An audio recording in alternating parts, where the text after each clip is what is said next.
নমস্কার, আমি শ্রী সুব্রত ভারতী জ্যোতিষ জ্ঞান কেন্দ্র থেকে প্রোগ্রাম করছি। আমার যে অর্গানাইজেশন নাম তার নাম জ্যোতিষ জ্ঞান কেন্দ্র। আপনারা গুগলে গিয়ে সার্চ করলে সেটা দেখতে পারবেন। তো আজকে যে ব্যাপারটা নিয়ে আলোচনা করব সেটা হলো এডুকেশন।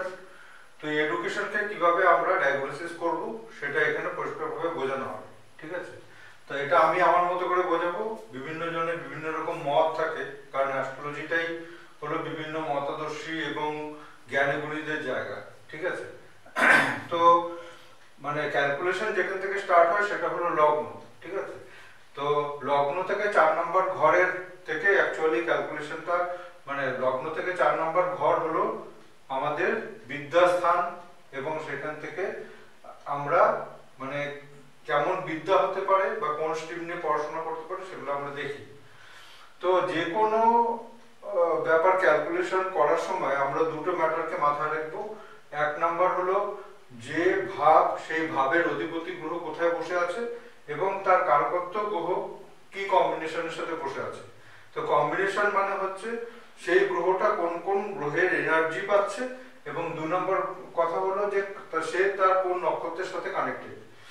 তো এই ক্ষেত্রে যেটা দেখা যাচ্ছে যে মানে আমরা এডুকেশন বিচারের আগে সবচেয়ে আগে দেখবো তার ব্রেন ওয়ার্ক কেমন, তার মাইন্ড ওয়ার্ক কেমন, এবং তার ভাবের অধিপতি গ্রহ কি আছে, এবং তার সাথে সাথে আমরা দেখব যে তার কারকত্বের কি বিচার রয়েছে, ঠিক আছে?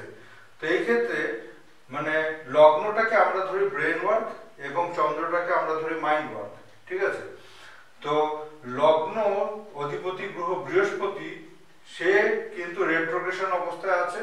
পিছনে শনি বসে আছে, সামনে চন্দ্র বসে আছে এবং চন্দ্রের নক্ষত্রে।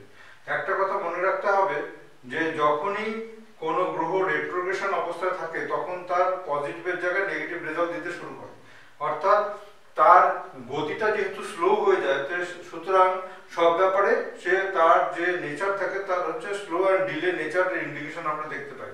অর্থাৎ তার ব্রেন ওয়ার্কটা তুলনামূলকভাবে স্লো আছে। চন্দ্রটার নক্ষত্র রয়েছে, চন্দ্রের নক্ষত্র সামনে চন্দ্র, এর মানে হলো তার মেন্টাল স্টেবিলিটির একটু অভাব থাকবে, ঠিক আছে? মেন্টাল স্টেবিলিটির একটু অভাব থাকবে।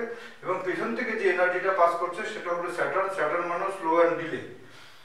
এটা গেল চতুর্থ ভাবের অধিপতি এবং লগ্ন ভাবের অধিপতি দুটোই যেহেতু বৃহস্পতি, সুতরাং বৃহস্পতির ইম্পর্টেন্স অনেক বেশি হাই।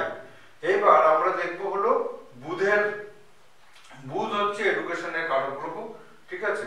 আর একটা কথা বলে দিই, সেটা হলো যে এইখানে যেটা দেখা যাচ্ছে সেটা হলো যে বুধের যে এনার্জিটা সেটা কিন্তু পেছন থেকে শুক্র সেম ডিগ্রিতে বসে আছে, সামনে রবি বসে আছে, ঠিক আছে? এইভাবে বুধের এনার্জিটাকে আমরা দেখতে পাচ্ছি। বুধের যে নক্ষত্র সেটা হচ্ছে মঙ্গলের নক্ষত্র। এখন স্ট্রিম সিলেকশনের ক্ষেত্রে দেখা যায় যে কারকত্ব গ্রহ যে এনার্জির সাথে কানেক্টেড তার উপরে কিন্তু স্ট্রিমের সিলেকশনটা হতে অধিকাংশ ক্ষেত্রেই দেখা যায়, ঠিক আছে?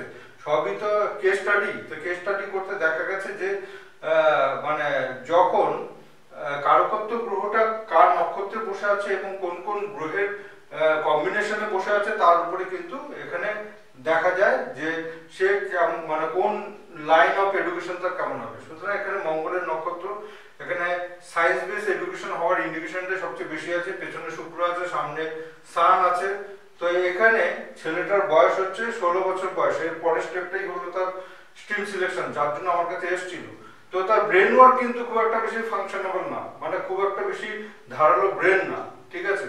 কিন্তু তার কম্বিনেশনের কারণে হয়তো বা পরবর্তীতে সে সায়েন্স দিতে পারে।